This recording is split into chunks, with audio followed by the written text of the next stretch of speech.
What is up, guys? Welcome back to the channel. Today we're talking about the brand new Ford Puma and how it stacks up against the other rally cars in Motorfest. Let's go.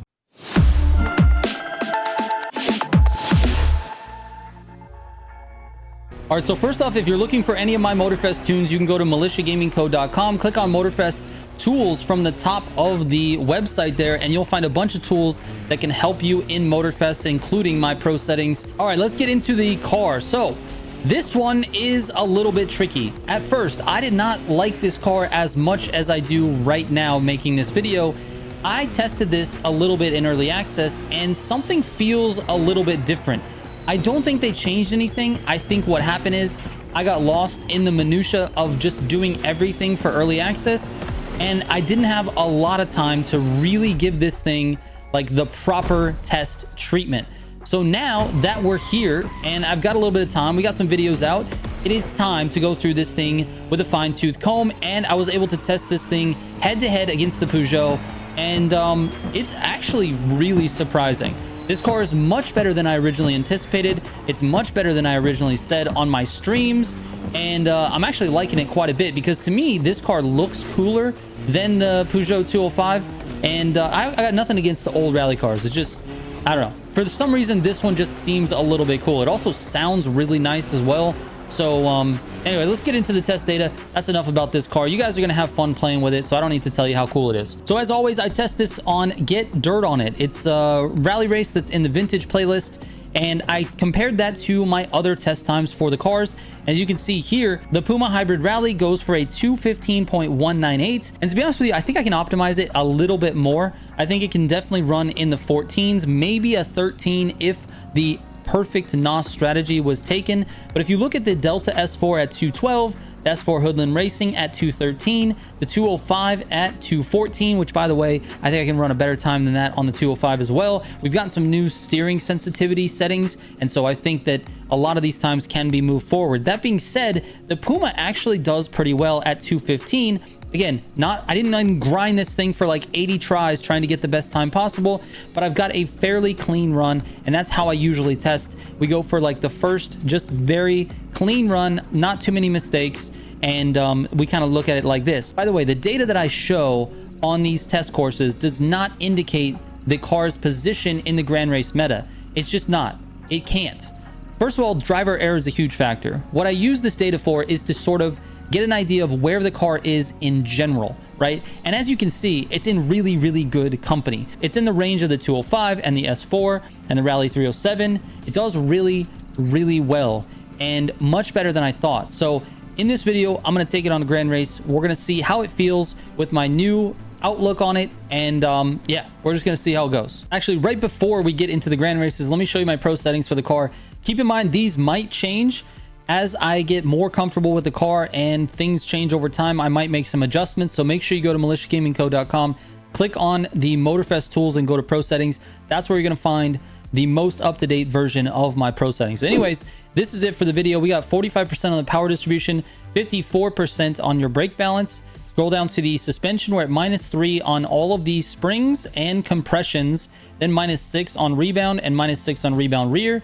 And then you're going to have +10 on the ARB front, +2 on the ARB rear, and -0.10 camber front, -0.25 on the camber rear. That gives you a lateral G-stat of 1.39 and an 18.7 yards braking distance, 2.4 acceleration, and 174 in the top speed. But this actually gets up to about 190. And when you're in slip, you can actually probably push it a little bit above that on the pavement. On the dirt, it's a little bit less, but it is what it is, man. Let's get into a Grand Race. All right, here we go. The Puma's up second.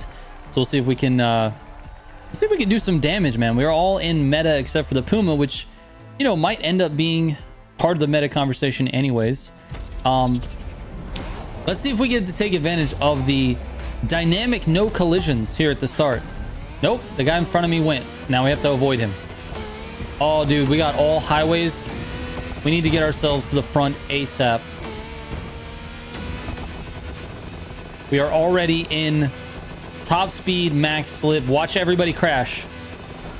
They're all just going to be jumping and bumping into each other. I don't know about jumping. So F1 car, look. Everybody's all over the place. They like to drive right next to each other as opposed to as opposed to in a single file line. We just let everybody go wide that way. All right. Double downshift into this corner. Accelerate through. Back into 8th. Accelerate. Oh, you closed the gap. You guys closed the gap on me. They came together like peanut butter and jelly, dude. Magnetized to each other. All right. Up. Let's not get swervy. We're going to turn in early because there's no reason to wait on that turn. There's no reason to wait on... What? What happened to everybody? What? You guys, don't wait on that turn. Turn in early. Turn in early on that one. Everybody's gone.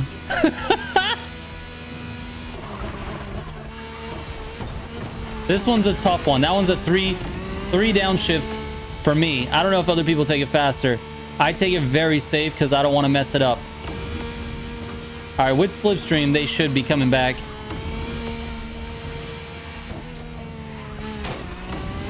Probably didn't have to go that slow. Oh, we got the beach route. Okay, please. Please. Not in the wall. There we go. All right, this is a decent test for the car.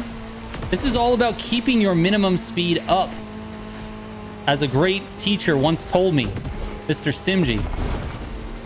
All right, so every possible chance for air NOS, I'm gonna use it. To see how this thing, this is the part that I'm not 100% on. I feel like it doesn't have the power. I'm stuck in 4th. I'm gonna head over to this road here. There we go. Now it starts accelerating a little better. It feels like it bogs down in the dirt. You know what I mean? But it's one of the most controllable rally cars out there. It definitely does better than the Peugeot when it comes to bumps. It is extremely stable, especially with the tune that I've got on it. It does not feel like you're ever going to be out of control.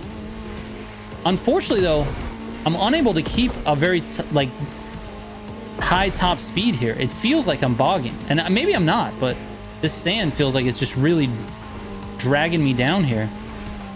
The suspension just feels amazing. The back end gets a little bit twitchy, but it's not too bad, man. It feels really good. I'm using very little NOS too.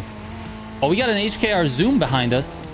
If he's real serious about catching me, he's gonna do it. I think he's a little bit faster than me as well. The car is just bogging all by itself. The solo pace just really doesn't feel like it's there. Also, why'd they make rally cars so slow in the water? All right, that's gonna be it for the NOS there. Look at that, dude.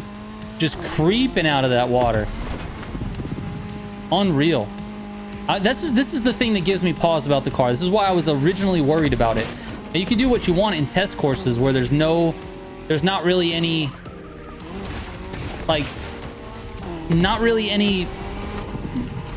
extreme situations. You're not putting it to the test like against other players. So I'm not really sure how I feel about it still. Even after this even after this grand race. Let's see if we can still hang on and get the dub against Zoom.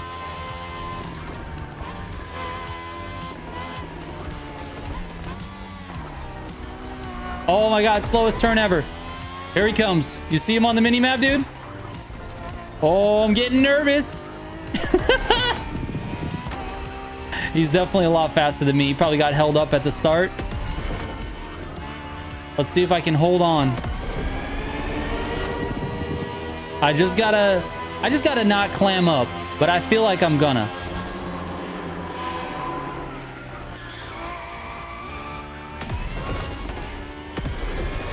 All right, lock in, trigger. It's for the video. Don't get embarrassed on your own video. Like I'm ever embarrassed. I get beat 100 times every time on stream, dude. I know his pace is better than mine. I'm just hoping that that distance I had on him in the front of the race was enough. I luckily got through all the chaos in the beginning of the race and didn't have to worry too much. We gotta let this NOS recover a little bit. We're gonna pop it, just little bits. There we go. Now we can get it up to top speed. And we just hope and pray that the rest of this course is not super technical and I don't choke.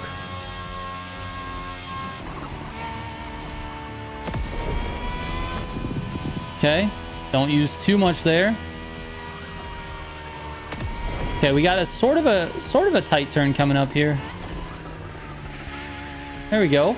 Not too bad. We'll take it nice and easy. I can see his little arrow, dude. He's making his way towards me. We're gonna see if we can't. Oh, hey, hey! Stay on the road, T50. Oh my God, we have one difficult turn coming up, and that's the only one. We survived, baby. We survived and we got ourselves a dub on stream. All right. I said stream. I meant on the video. GG's. GG's to HKR. Zoom. You probably got destroyed in the first 3 corners. All right. So how do I feel about the Puma in general? Well, my initial thoughts were that it wasn't fast enough to keep up with the Peugeot. Now, obviously, I didn't have a head-to-head competition with the Peugeot on that beach section, so it's really hard to tell. It'd be nice to see that section with the Peugeot and see how fast it actually takes that, and then to compare it head to head.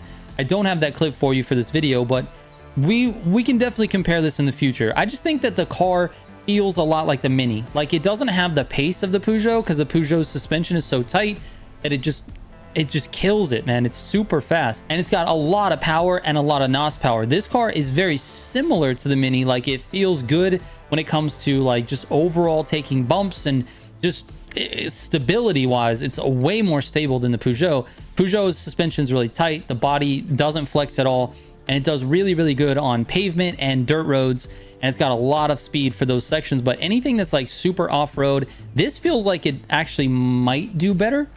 So I don't know, man. This is kind of a tough one. I'm gonna let you guys put your thoughts in the comments down below. I want to see what you think of this Puma versus the Peugeot and what kind of success you've had with this, and if you've had any battles with Peugeots in your time here in these grand races in season 6. So anyways, thank you guys so much for watching. I appreciate it.